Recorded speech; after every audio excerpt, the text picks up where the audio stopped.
We've now gotten to the point that if these VHS movies continue to climb up through the years, it won't be long before the series is called DVD, and that just doesn't have the same ring to it. Now at the 5th entry in the series, with no signs of it slowing down, VHS 99 asks the question, what if we made a bunch of short films and put them together? But again, that's right, 5 times they've asked that same question, and 5 times they've had the same answer. Short films. And when it comes to the VHS series, fun is really the aim here. Sure, there's more entries than meaningful relationships I've had in my life, but they do contain their fair share of gold. Naked Flying Demon Lady, gold. Birthing Literal Lucifer, gold. Pokemon Sewer Edition, gold. Everything else? Well, much like child labour, it's only a good idea in principle. So the real question is, how do I get this weird lump off my testicle, and how does VHS 99 hold up against its predecessors? Well, the answer is about the same actually. And the second real question, that I'm sure is on absolutely everyone's mind, what is today's sponsor? Well, thanks for asking. It's Raycon, the perfect solution for watching those weird Italian exploitation films without anyone else in the house knowing exactly how strange you are. Me.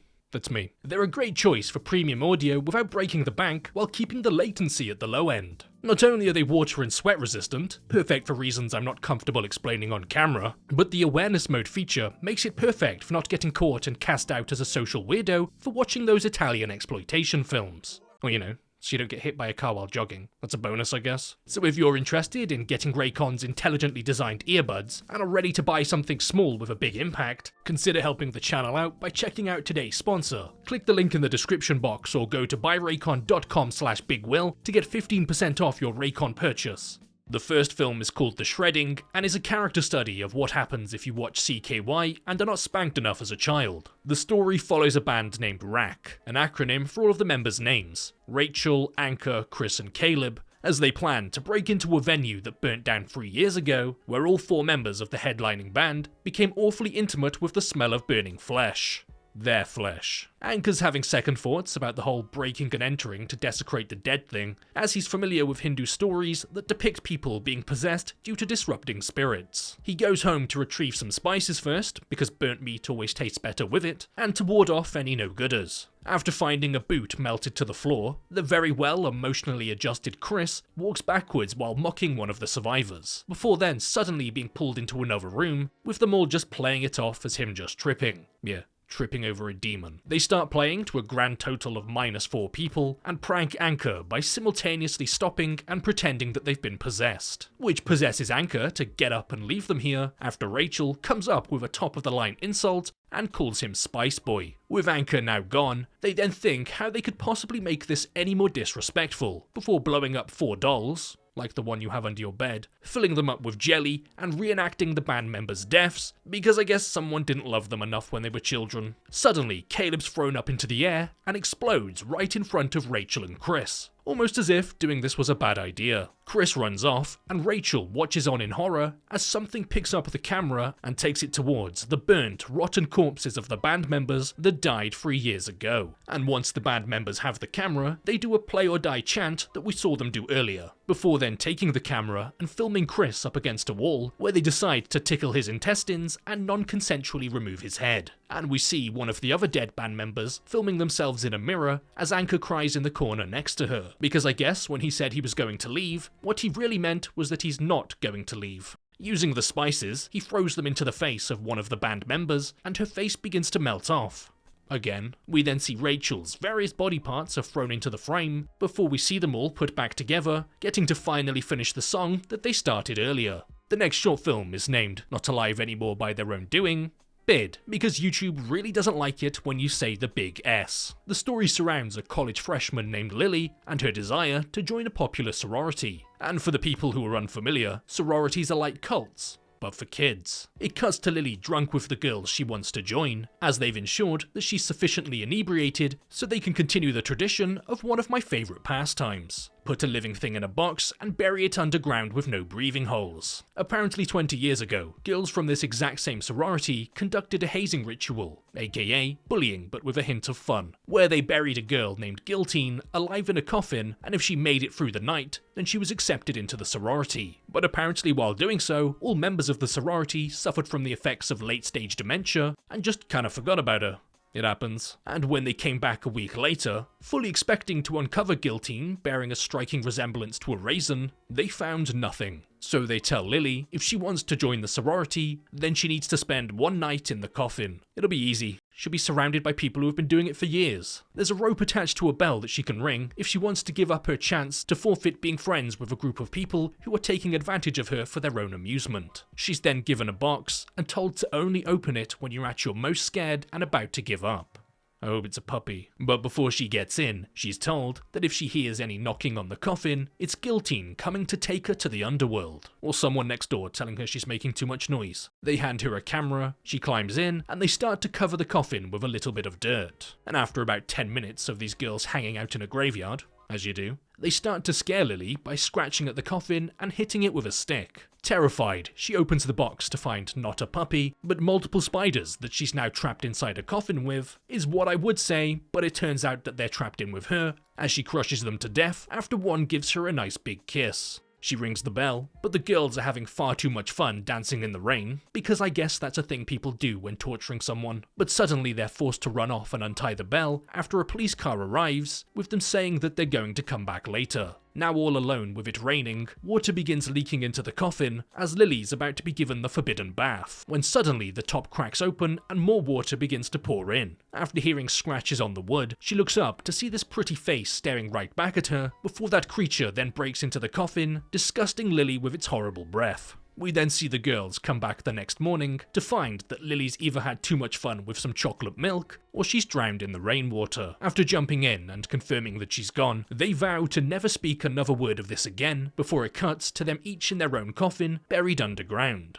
After thinking that their dorm rooms are looking kinda funny today, Lily suddenly appears in one of the coffins, telling the girl that she made a deal with Guillotine. She said that if she can go free, then she'll bring the entire sorority instead, before turning to see Guillotine as a spider crawls out of her mouth as she's forgotten how to eat properly. The next short film is Aussie'S Dungeon, a film about a children's game show hosted by Trevor from GTA 5. So do with that information what you will. The idea of the game is that the children must complete a handful of generic 90s children game show activities, like throwing chicken into a black person's mouth. Once again, do with that information what you will. But whoever makes it to the end is then granted a wish by the mystical Aussie. But if it's anything like British children game shows, you're not going to be the one granted the wish. The final two contestants are Donna and Timmy, and all they need to do is to be the first person to make it to the end of an obstacle course to be then granted their wish. But Donna struggles with this activity on account of her now having 3 legs, when she very much should just have 2. They say more is better, but apparently that doesn't apply to bones when they spontaneously decide to multiply. And while Donna's sliding around on the floor in all of her internal liquid, trying to desperately carry on with her extra floppy appendage, the show just kinda goes on. The camera then pulls away from a TV displaying that footage to reveal the host of the show locked in a dog cage surrounded by members of Donna's family. We see Donna now in a wheelchair after listening to My Chemical Romance once, and much like any good family gathering, the mother decides to take her shirt off for some reason. After Donna shows her leg looking like some off-beef jerky, the mother has the host tied to a pipe and threatens him with a bottle of acid in what I can only assume is an act of revenge for him daring to do his job as a TV host and hosting a TV show. She then shows him what it's like to walk down the average British street as her son runs at him while wearing a helmet with protruding knives. After rubbing meat into his face and him puking from the presumably fast-acting salmonella, she has him climb through her own version of the obstacle course, which involves walking through broken glass, sliding into a pool of precariously sourced feces, and crawling through a pool of more precariously sourced feces. He doesn't manage to finish the course in time, so in response, the mother is about to inject something into his face, but having one too many shots of Botox already this month, he tells the mother that he can take them to Aussie and they can get their wish granted. It's like Make-A-Wish Foundation, but with slightly more human excrement. They arrive at the set in the middle of the night, and after walking through it and knocking on a large door, the woman who appeared in the show earlier opens it for them as she takes her job incredibly seriously, or there's something else going on here. They then find themselves in a real cave before a young child runs right past them. You know what? This is starting to sound an awful lot like those British children game name shows. They then enter a room containing what appears to be a large topless woman lying in the middle, surrounded by people. After being taken to the woman, Donna leans in and whispers to her, before she then begins to grunt as if those fiber pills have suddenly decided to kick in. Then out of nowhere, her stomach bursts open, with what can only be described as not good emerging from it and melting everybody's face off, with the short film then coming to an end, with it zooming in to Donna's smiling face as she's finally found what brings her joy in life. Dead parents. The fourth short film is about a couple of young, rambunctious teenagers committing perverted crimes. It follows Dylan and his friends getting up to all manners of juvenile delinquencies, like taking a handbrake off a delivery truck and snapping their arms in half at the skate park. They find out about a woman named Sandra, who's just moved in down the street from Dylan's house, and in their small little minds, that means secretly recording her as she lounges in the pool and cleans her car, instead of, talking to a woman. Gross. They watch from Dylan's room as the same delivery driver drops off an iMac for Sandra before she approaches Dylan's younger brother Brady, and much to the surprise of the teens, she takes Brady inside her house. They later find out that she wants him to help set up her webcam, so they manage to convince an apprehensive Brady to go round later that evening and to install spyware on her computer while she's in the other room. With somehow the most unrealistic part of this being the lightning-fast install time on hardware from the late 90s. They get exactly what they want, and get to watch as she removes her clothes to get ready for a shower. But things take a turn, as it doesn't just stop at her t-shirt. She then proceeds to remove her skin clothes, and after taking off her wig, snakes begin to emerge from her skull, like the story of Medusa. They then suddenly hear something on their roof, and unfortunately for them, Santa hasn't come early. Sandra jumps through their bedroom window and tears one of them to pieces as another tries to attack her with a hammer. She chases them out of the room with her cooties, killing one as she does, before cornering Brady and Dylan at the front door and turning them both into stone. That's not the first time she's made them rock hard. The fifth and final short film, and arguably my favourite, is To Hell and Back, a story about two best friend videographers, Nate and Troy, who have been hired by a coven of witches to record them attempting to summon a demon on New Year's Eve. They interview a woman named Kristen, who's volunteered herself to be the vessel between our world and theirs, and she's looking a bit too happy about it. And almost immediately after beginning their session, Troy spots someone or something behind the TV in the corner, looking like my local spice head that I see outside of the shop. It's an uninvited demon named Furcus, who was apparently given the witches problems in the past. But as they begin to cast it out, Furcus suddenly appears beneath the table, grabbing both Nate and Troy before they're cast away. They're in the bad place. And no, not in the back room alone with a local priest, but hell. After seeing all manner of horrifying things, including a pile of various viscera, a naked winged creature, and a woman, they pick up a trident off the floor and turn their light off and hide, before realizing that they're hiding right next to 3 people impaled on top of each other, and not like the kind you'd find on those naughty sites. They then look up to see Big Lucy himself, before being waved down by a woman. Her name's Mabel, and apparently she's been here for an awfully long time, due to her dialect containing a lot of these and thys. After realizing that they were sent to hell with the demon who was holding them, they remember that the witches will be attempting to summon a demon named Ukabon at the strike of midnight. So using the logic that brought them here in the first place, if they're touching him at midnight, then hopefully they'll be sent back. Mabel agrees to take them to Ukabon, as long as they promise to write her name in the Book of the Witches. And on their way, they come across someone who's watched one too many Big Will videos, immediately followed by Troy putting his hand in a trap.